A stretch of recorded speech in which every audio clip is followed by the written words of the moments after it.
Legally Speaking, with me, Tarun Nangia. As you all know, after the Supreme Court judgment, lenders can now initiate personal insolvency proceedings against promoters who have stood guarantors for loan, who have given personal guarantee. In the common man language, that could mean that their personal assets could be auctioned, even if the company is going through the insolvency process under the IBC code. Now, what will this have an impact on the business in India? You know, how our business is going to be affected because of this? And will it have a positive impact or will it have a very negative impact? Will it drive away investment? We want to know all of this. And for that, I have a very eminent panel with me today. I have Senior Advocate Ashok Mehta. Sir has served as the Additional Solicitor General. Thank you so much for joining us, sir. I have with me Advocate Gagan Kumar. He is founder of Krishnomics Legal. Thank you so much for sparing time and joining us. I have with me Ashok Bharat. He is a well-known personality. You also know a chartered accountant, and we all know him as somebody who serves on the board of various corporations, if I may put it modestly, various big corporations. Thank you so much, Mr. Bharat, for joining us today. I will request Senior Advocate Ashok Mehta to lay the ground first. Okay, very well. Globalization and privatization, 1991. Debt relief tribunal, special tribunals for them to recover the amount of the banks and financial institutions because private bodies were going to come.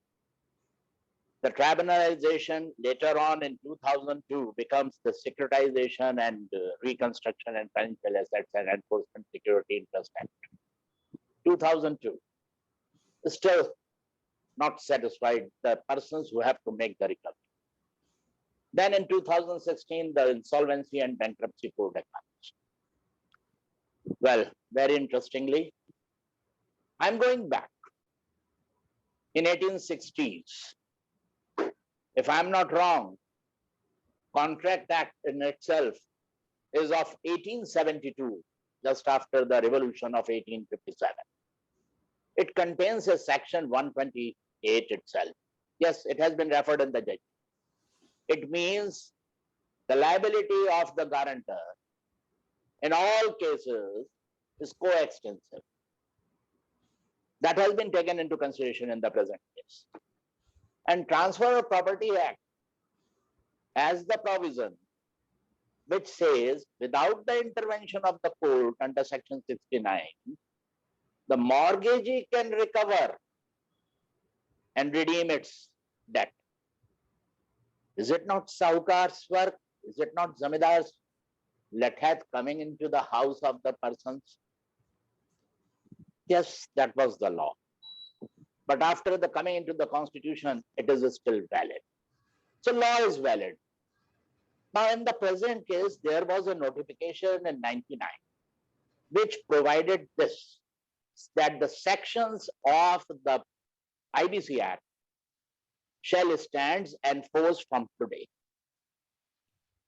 The argument of the petitioners, specifically of the personal guarantors of the corporate debtors, was that it is excessive delegation. The question to be decided was whether it is conditional or excessive. The court decided it is valid and it is conditional. Whenever the court wants it, whenever the government wants, it can enforce its provision. As far as the second part is concerned, personal guarantor is concerned, coextensiveness has been decided in 2 other cases. And in the later part of Mr. Bhatt's judgment, who is the writer of the judgment, he has relied upon the Ramakrishna of 2018 and SR of 2020 and followed the same. I feel for the present it will be the sufficient background. Okay, point well taken. Okay, I'll go to Mr. Gagan Kumar for his opening comment. As Mr. Mehta has very succinctly put it, see, bottom line, the short point before the court was that half-page notification, that whether it is in a way opening floodgates for an individual to be declared insolvent or the insolvency proceedings be initiated against an individual, whereas the Chapter 3 of the relevant law, that is the IBC, which is essentially for individuals and partnership firm, has yet not been notified. So primary argument was this, that it's a backdoor entry for the individuals to go after individuals, whereas the relevant provisions for individuals have yet not been notified. The contention of the government side has been that if you look at the corporate guarantor, they are covered by the existing provision. So an anomaly was there that when a guarantor is an individual, he cannot be chased under this law, whereas a corporate guarantor can be chased. So that was creating an anomaly which was sought to be rectified by way of an amendment in 2018. And followed by that, this notification came. So just to add here, and if I can develop that by way of a story here, we can have two kind of a situation. We can have a corporate borrower who may simply take away loan from the bank and simply vanishes and becomes a fugitive. And we can have an entrepreneur, a student of, let's say, an IIT situation, who comes up with a brilliant idea, who proposes, let's say, take the example of present crisis of COVID, comes up with a brilliant idea, comes with a product which may be valid for phase 1, phase 2, and banks are ready to finance him. And here comes an angel investor who says that, look, I will not invest, but I will stand as a guarantor. I believe in your product. And God forbid that product fails. By that time, there is a humongous amount of bank loan which is outstanding, and that company goes under insolvency. Now, the aim of this law was to promote entrepreneurship. But at the same time, the idea was to safeguard the interest of bankers or the lenders. So it's a fine balance, because you see what happens in this kind of a scenario, and the example which I gave, suppose the entrepreneur, the student fails in his venture, the guarantor who stood as angel investor or as a standby would be facing the music, and the debt itself has been written off. I'll add more to it in the second part. Okay, point well taken. Now we have taken the legal perspective. Now let us go for the industry perspective. Mr. Bharat, in addition to being a chartered accountant, you got the opportunity to serve various boards, which you still do. What is the kind of sentiment of the industry with this kind of judgment? I'm very glad that you gave me that introduction, because I want to file a disclaimer that I've got no knowledge of the law. After you called me, I actually did a very quick reading of this judgment, 82-page judgment of Lalit Kumar Jain versus Union of India and others, and what I could glean from that, and I would respond. First and foremost, there are three dimensions to this problem. One is clearly the legal dimension. Second one is a moral and ethical dimension, and that's very important in public narrative. And the third one is that relating to business and business equity. So I will try and focus on only the last part, because that is where my expertise is. Let me start by saying that it is nobody's case that surety or a guarantee should only be a piece of paper without any moral sanctity or sense in the legal enforceability. That's not the issue. Unfortunately, judgments of this kind, the way they're reported and the way they're interpreted, because IBC covers not only large corporations but also smaller corporations, is as if the court has affirmed or reaffirmed that the enforceability of surety or a guarantee. That was not at all the case. The case was very nearly restricted to the fact whether an IBC proceeding, the moment the resolution is reached, whether the personal guarantors escape their liability because the matter has been close to through a resolution process. And I think we need to be very clear that we are not talking of, therefore, any moral dimension of this problem. But to my mind, it raises basically three philosophical questions. And this is as purely as a layman or as a business. Where do we draw a line between the concept of a limited liability company, which needs to create a self-sustaining framework for itself and needs to stand before the world and public at large on its own merits, divorced and delinked from its owners? That's That's the first. Second, it will open up completely a different paradigm in the way lending will have to be done going forward, particularly as Gagan Kumarji said, where the collateral is only a young man or even old man's enthusiasm, idea, spirit of enterprise, and determination and confidence. If we change that paradigm of lending, I think it's going to have a very serious ramification. And the third one, which is more from a, I'm just looking at it from an equity point of view. When a promoter, largely in these cases, the personal guarantor is the promoter of his family. On the one hand, when he is or she is barred under 29A from participating in the process, and yet at the conclusion of it, he still carries with him a residuary liability of guarantees.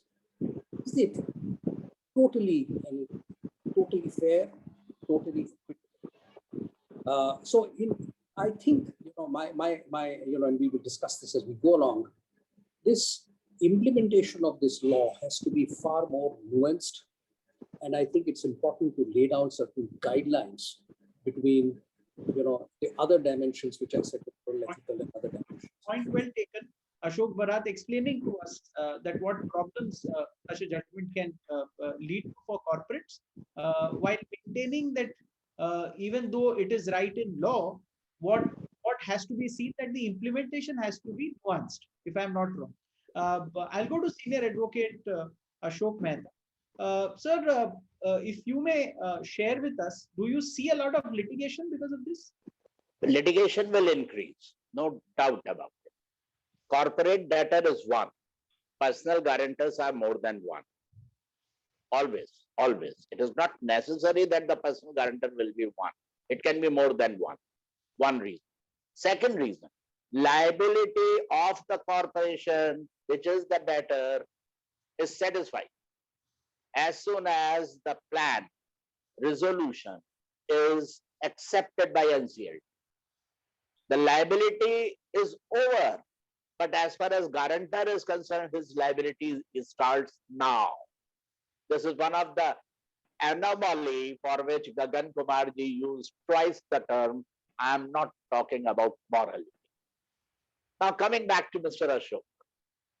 First of all, what we were discussing, they have the provision that even if the promoter is from foreign country, if the agreement is there just like extradition, then the assets of in a foreign country can also be brought during the litigation. So that nature of the litigation will increase. But I will just say, Ashokji, it is better always. And now I know why the chartered accountants are better corporate lawyers like Mr. Salve and you. And we are not so good in these fields. Well, friends, still I will say, yes, there is a dynamics between the promoter. Yes, that has come up now. Between the promoter and the guarantor and the company. So that dynamics, really the corporation itself is framed to have some security for myself that even if I go flux, even then at least I personally can be saved.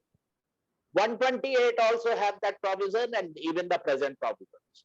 It is an independent proceedings and contract.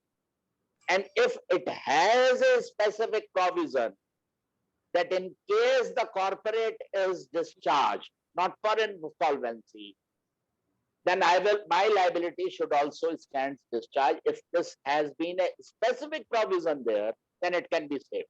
Third part, I agree with it. Yes, mere valid law does not amount that it cannot be misused. But it is for the government to issue further necessary guidelines so that at least the genuineness can be there.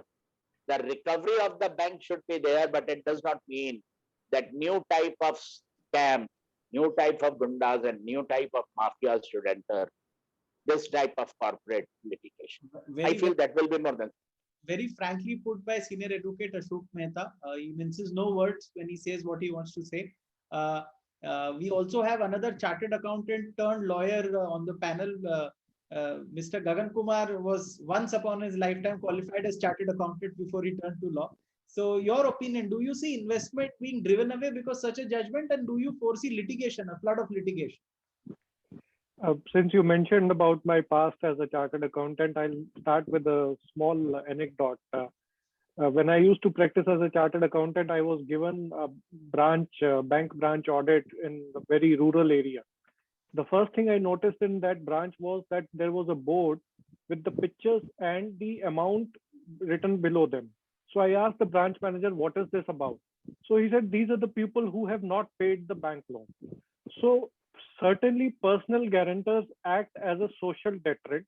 They can compel that yes, loans are paid in time, and especially in a situation like this, or a situation like IBC, which through this notification has come, the promoters are not off the hook. But at the same time, I go back to my earlier example where the angel investor comes.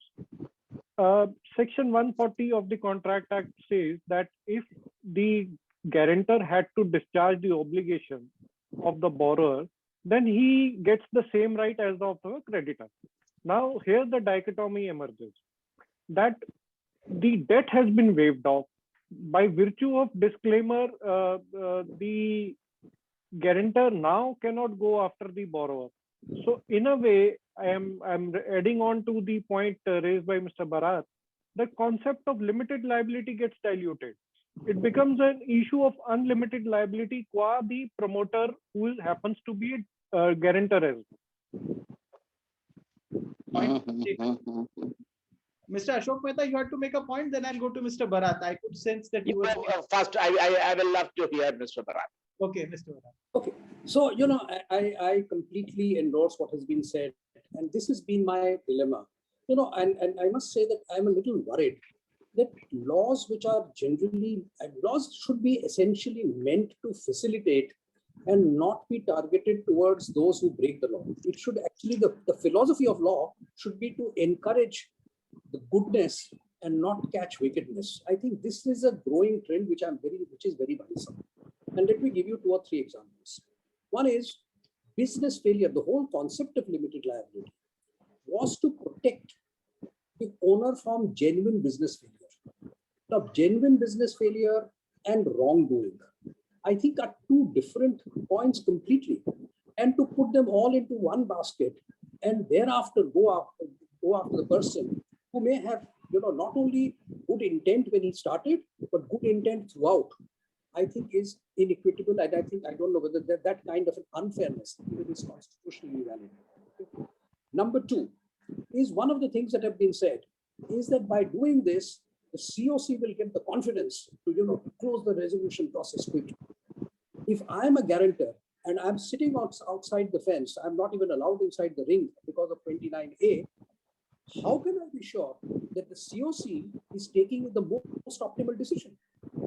They are all employees. They may be, taking a decision because, they have to get, they close the matter and move on with life. They've got 250 things to handle. But they know that, any shortfall is going to come from me. I'm not allowed to participate in the process. I think it will give rise to suboptimal resolutions. This is my biggest fear, because you are now not only guaranteeing the corporate borrower, you're also providing an insurance cover to the inefficiency of the COC process. This is my concern. And that is the philosophical issue that I have. On the point, very well taken, Mr. Bharat. I have. Now, 1 minute. Yes, that was the reason I asked it. 140. The liability goes off. The provision of Contract Act is not applicable here. That's the problem which has been touched in the judgment, but all the 3 judgments have not elaborated how it has to be done and how it has to be equitized. I feel that is more than sufficient for the day. Okay. Point well taken. Mr. Gagan Kumar, your last comment for the show. Mr. Mehta has mentioned it very rightly, and I was thinking that probably I was missing something in my reading of the judgment. that particular aspect has apparently not touched upon in the judgment. No, So it has therefore, been I think touched, but it has not been answered properly. it has not been answered. Yes, the contentions have been there, but the answer is not there. So I think the government will have to rise to the occasion and will have to live by the spirit of this law to encourage entrepreneurship. It would have to bring in some provision that in case the loan is extinguished or reduced or a haircut is there, then the personal guarantee can be invoked only to that extent and not beyond that. Otherwise, the purpose of IBC will get diluted, which is the promotion of entrepreneurship. No Facebook, no Flipkart, we will not see such entrepreneurship in India. No Tesla like idea would survive in India if entrepreneurship is scared of the personal guarantee provisions like this. That's a very telling comment from you, Mr. Gagan Kumar, that we will turn away entrepreneurs at a time when India needs entrepreneurs to employ huge amounts of people. Mr. Bharat, your final comment?